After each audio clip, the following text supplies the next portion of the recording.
everyone, and welcome back to Draw with Whitney.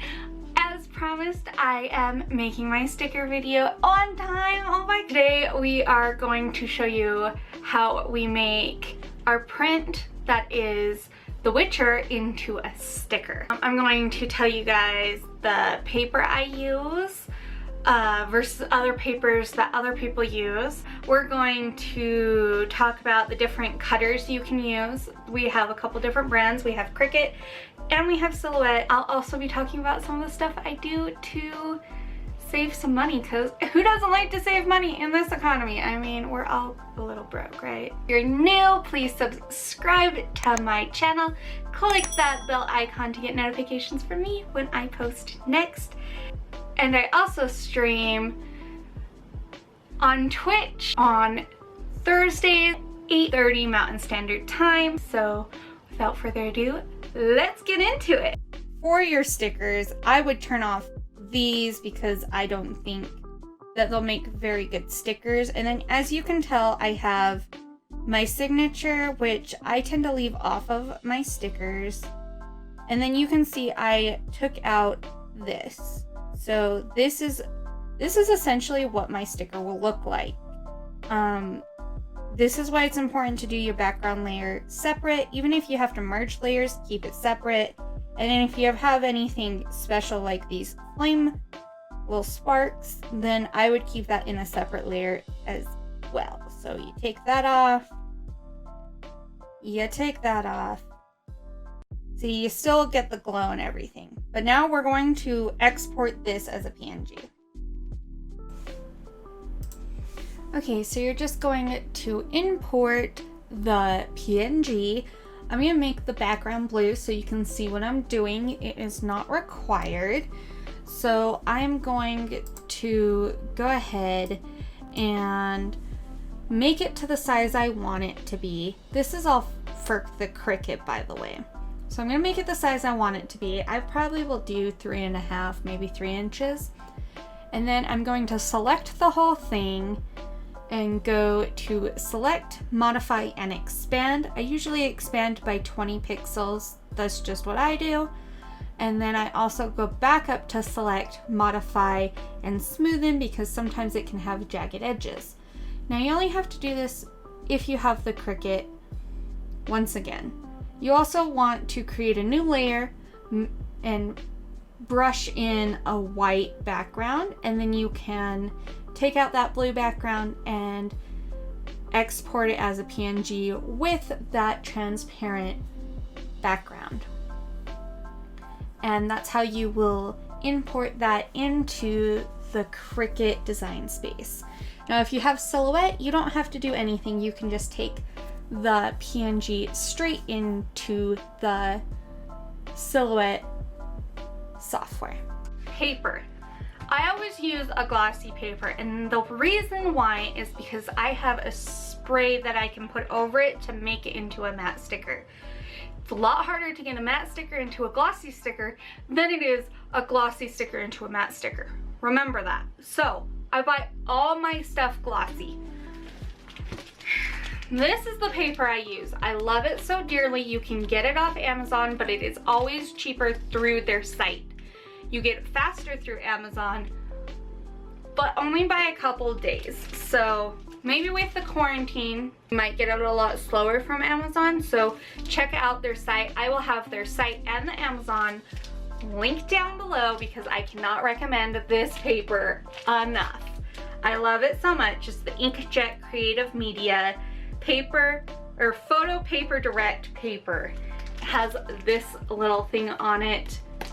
They do sell it in matte if you prefer matte. Like if all your stickers are matte, maybe go with them, but all the stuff I'm talking about is for glossy, and I'll show you why in a second. We're comparing against online labels.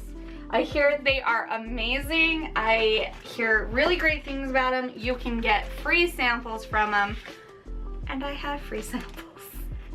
But they just wouldn't last up to what I wanted it to do. Let's go over to my workstation and I'll show you the difference. Let's go. Here's our online labels. I couldn't even get it to cut with the Cricut, and I can get almost anything to cut with the Cricut. So, photo paper direct.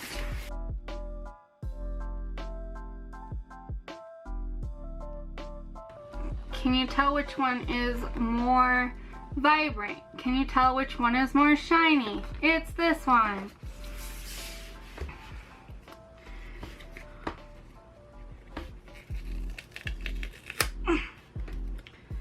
That's how that one rips.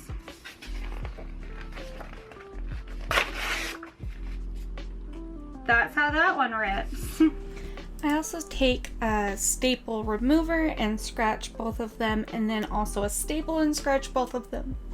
And you can see that the Photo Paper Direct didn't scratch as much as the Online Labels one. And in this corner we have the Cricut Explorer 2, the one I recommend. So we're just going to open Design Space. We're going to create a new project. Click image. We're going to find our image, which will be the one that we created for white. So we're just going to scroll on down, find the white one, click on that, open it up. I always click complex and we'll go continue. You can always take out things if you added it. Do not do the only cut. You're going to want to do the print and cut, and make sure you have a good name on it. So we're going to add that into our Design Space.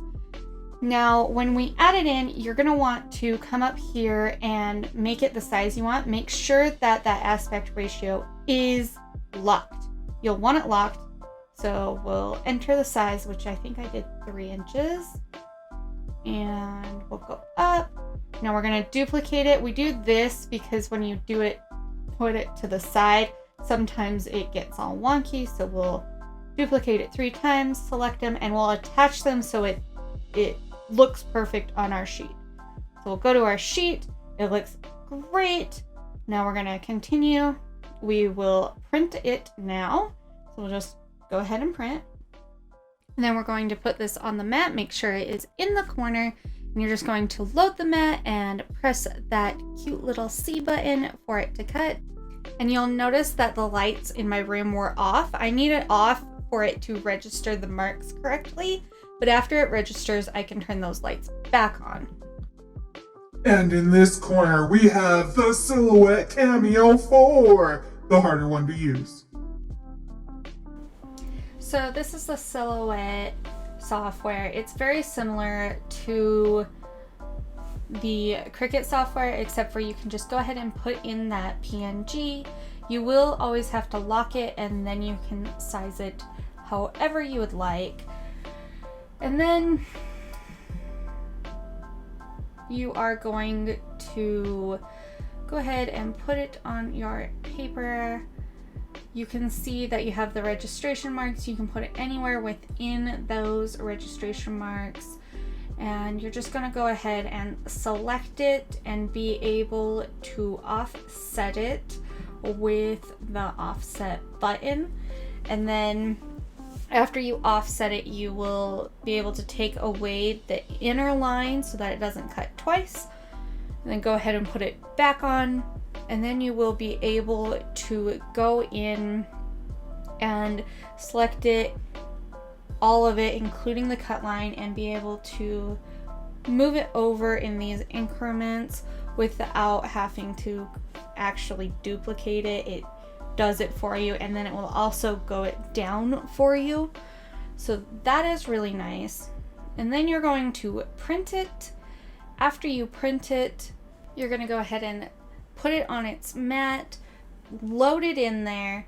As you can see, there's little guidelines. You're just going to press the button, load it in there, and then you go back to the computer and press register. Now you will see in this, even though I just barely turned it on and everything, I still have problems registering the dots. And no, changing the paper did not help. Is still bad. So this is one of the things that you get when you have the Cameo. It's harder to use. It is going to be harder to figure out and troubleshoot. After it gets done, I also noticed that I didn't set the cut depth quite as far deep as it needed to go. Okay, so now I'm going to show you a little bit of a way to save some money. So you only have to buy the one paper instead of, if it's going to go onto a car or something, I like to use this crystal clear enamel spray. Walmart or somewhere like that. I get mine at Walmart. Matte clear. So this will give it an extra protectiveness. I like to spray this on stuff that might go on a water bottle. It will help prevent it from scratching, which, as you have seen before, it does scratch, not as easily as some others, but also the paper I use is already water resistant, so this helps just give it an extra little coat so that it stays on there.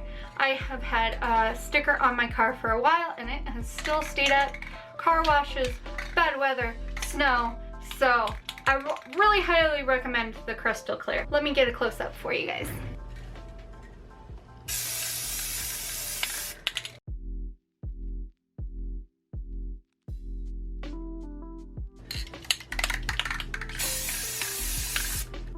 Please let both sprays finish drying before you pick them up. Okay, so this is what our sticker looks like. You can put it on whatever. There we go. This is what it looks like. I probably will make this a little bit bigger. This is kind of a small sticker. Okay, thank you for coming and watching this video. I had a great time showing you guys how I do my stickers. Don't forget to subscribe to my channel. Click that notification bar to see when I post next. Go ahead and comment down below any videos you guys would like to see from me. And next time I will be doing buttons, showing you how I take my prints, making them into buttons, which is my bestseller. I stream 8:30 to 10:30-ish Mountain Standard Time on Twitch. Username should be right here. And thanks for watching. See you in the next one. Bye!